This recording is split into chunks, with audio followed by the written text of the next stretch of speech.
Salut tout le monde, j'espère que vous allez bien, je suis extrêmement content aujourd'hui de vous retrouver pour cette nouvelle petite vidéo. Rappelez-vous, il y a quelques semaines, j'ai lancé un nouveau format de vidéo sur la chaîne, le format Histoire de saga que j'avais commencé avec la saga Alien. Le concept est très simple, vous expliquer, vous parler en fait de la production de chacun des opus d'une saga en particulier. Et donc aujourd'hui pour ce deuxième épisode, on va parler d'une saga que j'aime vraiment bien dans l'ensemble, même si elle a eu ses hauts et ses bas. La saga Karate Kid, bon, vous connaissez, vous n'avez sûrement pas vu tous les films parce que il y a des films qui sont moins connus que d'autres. Et oui, je vais parler du développement, enfin pas en détail évidemment, je vais essayer d'être le plus bref entre guillemets possible, d'être le plus concis sur ces 5 films. Et je vais également un peu parler de la série qu'ils ont fait après parce que la série est vraiment excellente. Bref, on commence la vidéo, c'est parti.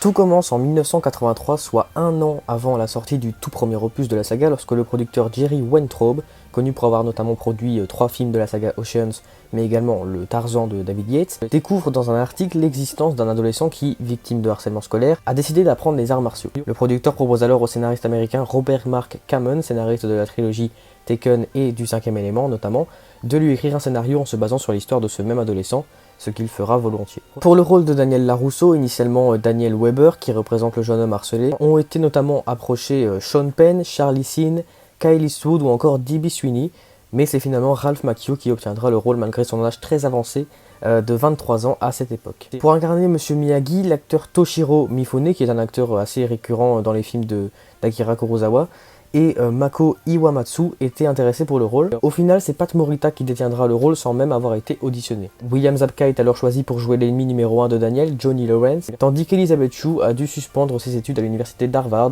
pour jouer le rôle d'Ali Mills dans le film. D'ailleurs, pour l'anecdote, le rôle du sensei John Kreese, obtenu par l'acteur Martin Covey, était à la base prévu pour Chuck Norris, et l'acteur David Schwimmer, célèbre pour son rôle de Ross dans la sitcom Friends, fait une mini-apparition dans le film. Au niveau du tournage, ce dernier a eu lieu du 31 octobre au 16 décembre 1983, principalement à Los Angeles, mais également à Phoenix, dans l'Arizona. Et pour l'anecdote, la scène où Johnny donne son dernier coup de pied retourné à Daniel a été réalisée sans trucage. Ralph Macchio a réellement été blessé dans le tournage de cette scène. Le film sortira finalement en juin 1984 avec comme titre Karate Kid, titre qui n'a pas été facile à pouvoir utiliser, étant également le nom d'un super-héros de DC Comics. Pour ce qui est de la musique du film, c'est le compositeur Bill Conti qui s'en chargera, célèbre pour avoir notamment déjà travaillé avec le réalisateur du film John G. Avildsen pour le cultissime Rocky. D'ailleurs, à la base, l'excellente chanson You're the Best, présente dans la dernière scène du film, composée par Joe Esposito, était prévue pour figurer dans le 3e opus de la saga sur les talons italiens. Voici ce dont parle Karate Kid. Un jeune adolescent nommé Daniel LaRusso quitte le Texas pour s'installer avec sa mère en Californie. Alors que ses nouveaux camarades de classe l'isolent et le persécutent, notamment les membres du sanguinaire dojo de karaté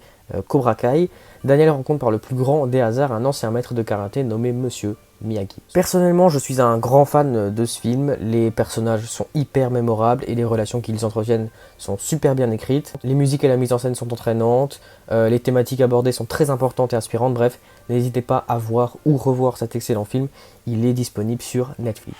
Quelques jours seulement après la sortie et le succès critique et commercial du premier film, une suite est déjà dans les cartons. Comme sujet scénaristique principal, Jerry Weintraub, qui se chargera également de la production de ce deuxième film, hésite entre explorer les origines de Monsieur Miyagi ou la revanche de Cobra Kai et du Sensei Kreese après la fin du premier opus. Finalement, le producteur tranche pour la première solution, laissant la deuxième pour un éventuel 3e épisode. Elizabeth Shue, l'interprète du personnage d'Ali Mills dans le premier film, dont le retour était initialement prévu dans le script du deuxième, refuse de revenir pour pouvoir se consacrer pleinement à ses études à Harvard. L'actrice devait alors être remplacée, mais le personnage fut finalement supprimé du scénario. Autre petit scoop très croustillant cette fois, l'acteur William Zabka devait revenir pour un rôle beaucoup plus important. Son personnage de Johnny Lawrence devait rejoindre le dojo de Miyagi et devenir son nouveau disciple aux côtés de Daniel. Mais à cause de nombreuses agressions qu'il a reçues auprès des fans à cause de son rôle très détestable, l'acteur n'accepta de jouer que dans une seule scène. Et au final, heureusement qu'il en ait été ainsi, car si Daniel et Johnny étaient devenus copains, la série Cobra Kai n'aurait, je pense, jamais vu le jour, mais ça, c'est ce qu'on verra à la fin de la vidéo. Pour ce qui est du tournage, on quitte les décors de Los Angeles et de Phoenix pour des paysages bien plus exotiques, ceux de l'île d'Oahu à Hawaï. Cependant, certaines scènes du film furent quand même tournées au studio de Warner Bros à Burbank, en Californie. Karate Kid 2, le moment de vérité, sortira finalement en juin 1986. Alors que Monsieur Miyagi se voit devoir régler des problèmes familiaux, il décide de se rendre à Okinawa, sa ville natale, au Japon. Daniel, son disciple de karaté, désormais l'un des karatékas les plus doués de Californie, décide d'accompagner son sensei. Bon, je pense ne pas vraiment me mouiller en disant que cette suite est largement inférieure au premier film, mais franchement avec un peu de recul j'aime quand même plutôt bien ce deuxième opus. Le fait d'en apprendre un peu plus sur la vie de Miyagi est très sympa, les scènes d'action sont toujours aussi cool, et les musiques, j'en parle même pas. Quoi qu'il en soit, ce deuxième épisode de la saga mythique est également disponible sur Netflix. Malgré un deuxième opus assez divisé au niveau des critiques, le producteur de la saga, Jerry Weintraub, décide de quand même produire un troisième et à la base dernier opus à la saga. Pour ce faire, il va utiliser la seconde possibilité d'intrigue qu'il n'avait pas utilisée pour le deuxième film, à savoir la revanche du sensei John Kreese sur Miyagi et Daniel. Niveau casting, Ralph Macchio et Pat Morita sont de retour dans leur rôle respectif de Daniel LaRusso et Monsieur Miyagi. Martin Covey fait également son retour en tant que John Kreese, tandis qu'un nouvel acteur fait son entrée dans le monde du cinéma, Thomas Ian Griffiths, qui interprète ici le rôle de Terry Silver, un ami de John Kreese qui va aider ce dernier à se venger du dojo Miyagi. D'ailleurs pour l'anecdote, ce même acteur avait 27 ans lors du tournage, soit un an de moins que Ralph Macchio. Quoi qu'il en soit, Karate Kid 3 sort en salle en juin 1989. Alors que Daniel LaRusso et son sensei Monsieur Miyagi rentrent en Californie après leur séjour à Okinawa, John Kreese, le propriétaire du dojo Cobra Kai, fait également son grand retour après l'humiliation qu'il a vécue dans le premier film par nos deux héros. Aujourd'hui ruiné et malheureux, il demande de l'aide à son richissime ami le karatéka et homme d'affaires Terry Silver, qui, par l'intermédiaire des nouveaux disciples de Cobra Kai, va tenter de forcer Daniel à participer au tournoi de karaté afin de le battre. Encore une fois, on est à mes yeux loin de la qualité du tout premier film, mais franchement, je trouve ce troisième opus très correct quand même. Malgré un scénario assez répétitif et un rythme pas vraiment soutenu, les aventures de Daniel et son maître restent géniales à suivre, et l'intrigue est globalement intéressante. Si ce film vous intéresse, il est bien évidemment lui aussi dispo sur Netflix. 4 ans après l'échec du troisième film, Jerry Weintraub se charge de produire une sorte de suite, spin-off, remake, reboot, bref un film Karate Kid, en oubliant totalement le personnage de Daniel LaRusso en le remplaçant par une fille, en conservant plus ou moins les thématiques abordées dans la trilogie originale, et en changeant d'équipe. En effet, John G. Avildsen, réalisateur des 3 premiers et initialement derniers opus de la saga, décide de rapidement quitter le projet, le scénario de ce nouveau film ne lui plaisant pas vraiment, et le tournage de Karate Kid ne s'étant pas vraiment bien passé pour lui. Au scénario, un certain Mark Lee remplace Robert Mark Hammond qui, après avoir scénarisé le premier opus, en avait fait quand même de même pour ces deux suites. Au casting, seul Pat Morita est de retour pour interpréter à nouveau Monsieur Miyagi, je me demande d'ailleurs toujours quelle mouche l'a piqué. Pour le rôle principal, la fameuse fille dont j'ai brièvement parlé, nommée Julie Pierce, c'est la malgré tout génialissime Hilary Swank qui s'en chargera. Les 3 films de la trilogie Karate Kid ayant été tournés en Californie, ou au moins un petit peu, le tournage de ce 4e film, lui, s'est principalement déroulé dans plusieurs grandes villes du Massachusetts. Certaines scènes ont quant à elles été tournées en Virginie et d'autres à Las Vegas. Avec des musiques encore et toujours réalisées par Bill Conti, ce film sortira en août 1994. D'ailleurs pour l'anecdote qui m'a d'ailleurs beaucoup fait rire, ce film n'a été nominé que dans une seule catégorie et dans une seule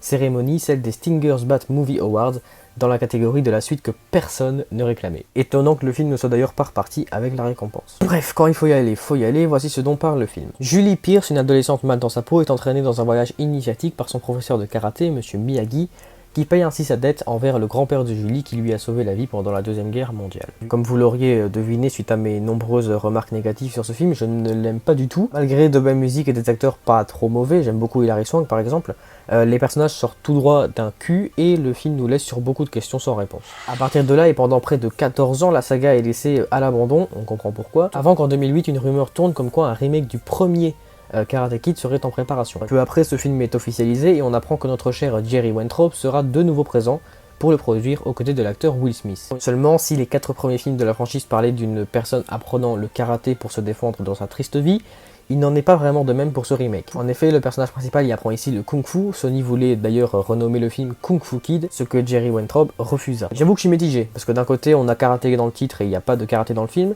de l'autre côté, Kung Fu Kid, j'avoue que c'est un peu moche. Le fameux jeune homme persécuté nommé ici Dre Parker et plus Daniel LaRusso, est cette fois interprété par Jaden Smith, le fils de Will Smith, producteur du film. Le mentor, quant à lui, désormais nommé Monsieur Han, est ici joué par Jackie Chan, et pour l'anecdote, Ralph Macchio, acteur de Daniel LaRusso dans la trilogie originale, a refusé d'y faire un caméo. Quoi qu'il en soit, ce remake, dont la plupart des scènes ont été tournées dans la magnifique ville de Pékin, notamment dans la cité interdite, nommé sobrement Karate Kid, sort au cinéma en juillet 2010. Lorsque la carrière de sa mère l'entraîne à Pékin en Chine, le jeune Dre Parker doit faire face à des changements radicaux. Au bout de quelques jours, il se retrouve mêlé à une altercation au sein de son école, impliquant Cheng, l'un des garçons les plus doués en kung-fu et qui lui fait définitivement perdre le respect de ses camarades de classe. Témoin de cet affrontement, Monsieur Han, professeur de kung-fu à la retraite, embauché par les Parker comme chauffeur et assistant, décide d'aider Dre à regagner le respect de son entourage. J'avoue que malgré un scénario typiquement identique à celui du premier film, ce que j'ai trouvé dommage, je ne déteste pas ce film. En tout cas, objectivement, c'est un film de qualité. Attention, je ne le préfère à aucun opus de la trilogie originale, car oui, je suis un peu un puriste,